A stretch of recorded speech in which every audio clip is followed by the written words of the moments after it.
Les Chevalets des Soies étaient de retour ce week-end en présence de nombreux artistes locaux et régionaux. Sculptures, peintures, pliages, toutes les formes d'art étaient représentées partout dans la commune.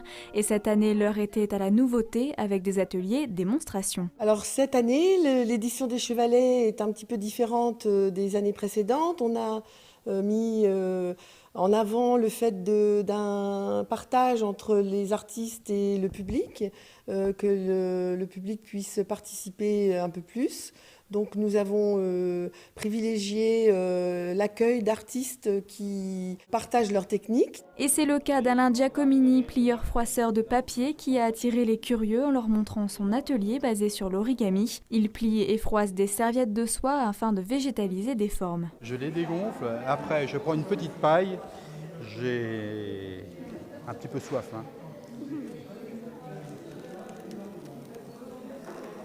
C'est le plissage qui est une réserve de matière compressée, condensée.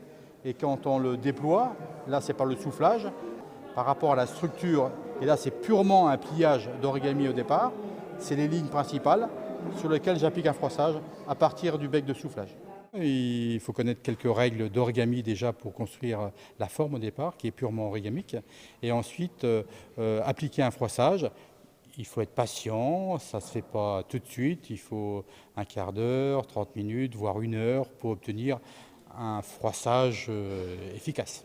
Claude Roux, quant à lui, ne plie et ne froisse pas, mais casse la pierre de ses doigts habiles pour créer des corps, des visages et des mains. Ce sculpteur de bois et de pierre participe aux Chevalets des Soies depuis ses débuts, il y a 12 ans, et il en profite pour montrer au grand public ses techniques. Je commence à dégrossir la pierre en essayant de faire le tour. Donc là, je travaille avec un outil quand même qui permet d'enlever des morceaux un peu plus importants, tout en tapant pas trop fort parce que cette pierre, elle s'effrite, elle casse facilement. Donc il faut éviter quand même de casser la pierre.